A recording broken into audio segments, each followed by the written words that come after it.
What if I told you that most countries are technically bankrupt, yet still operating as if nothing is wrong? That governments repay old loans by taking new ones, and the bill is never meant to be paid in full. No deadline, no final balance, just an invisible ledger that keeps growing, silently, endlessly. The mystery isn't why nations borrow. The real mystery is this: who decided that debt should last forever? Stay with me, because the answer isn't where you expect. Setting the stage. A system built on promises for most of human history, debt had limits. Kings borrowed for wars, cities borrowed for survival. And when debts became too large, one of three things happened. They were repaid, forgiven, or collapsed the system entirely. But something changed in the last few centuries. As modern states emerged, so did central banks, sovereign bonds, and a revolutionary idea. Governments don't need to fully repay debt, they only need to service it. Interest replaced resolution. Rollovers replaced repayment. And debt transformed from a temporary burden into a permanent feature of power. This wasn't an accident. It was a design choice. Origins, when debt stopped ending. The turning point came with the rise of national debt markets in Europe.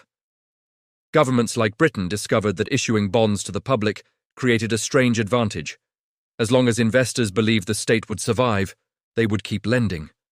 Debt no longer had an end date, it had confidence. Central banks emerged to stabilize this system, controlling money supply, interest rates, and trust. Debt became safer, larger, permanent. By the 20th century, especially after global wars, nations realized something profound. Owing money didn't weaken them, defaulting did. So they stopped aiming for repayment altogether. The rise, debt as fuel, not failure. After World War II, borrowing exploded. Infrastructure, welfare states, military expansion, all funded through debt. Then came a critical shift. Money itself was no longer tied to gold. With fiat currency, governments could borrow in money they controlled indirectly. Central banks could print, markets could absorb. And deficits became routine, even expected. Debt was no longer a warning sign. It became economic policy. Growth depended on it. Stability relied on it. Politics thrived on it. But every system built on expansion hides a breaking point. The breaking point. When the ledger starts to show. Eventually, debt grows faster than productivity. Interest payments consume budgets. Governments borrow to pay interest, not to invest. This is the moment the invisible ledger becomes dangerous.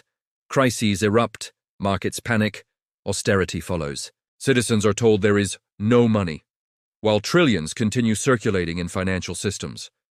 The paradox becomes clear.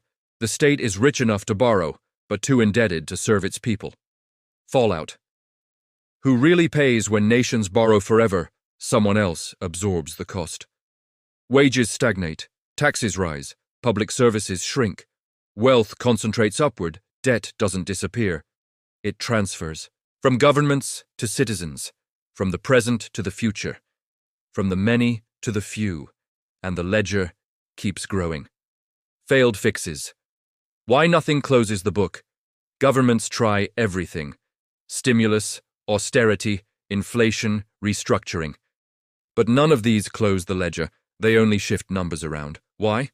Because the system requires debt to function. Closing the ledger would collapse the structure built on it. So debt must continue. Not because it's sustainable, but because stopping it would reveal the truth. Modern parallels. The pattern repeats. Today, global debt is larger than global GDP. Nations borrow more during booms and busts. Interest rates rise, yet borrowing continues. The pattern repeats because the rules haven't changed. Only the scale has. The ledger remains open. Final takeaways: what this really means. First, national debt isn't meant to be repaid. It is meant to be managed forever. Second, permanent debt shifts power from citizens to financial systems. Third, the danger isn't collapse, it's normalization. When debt feels normal, accountability disappears. The real question isn't when the ledger will close. It's whether anyone still remembers it was supposed to.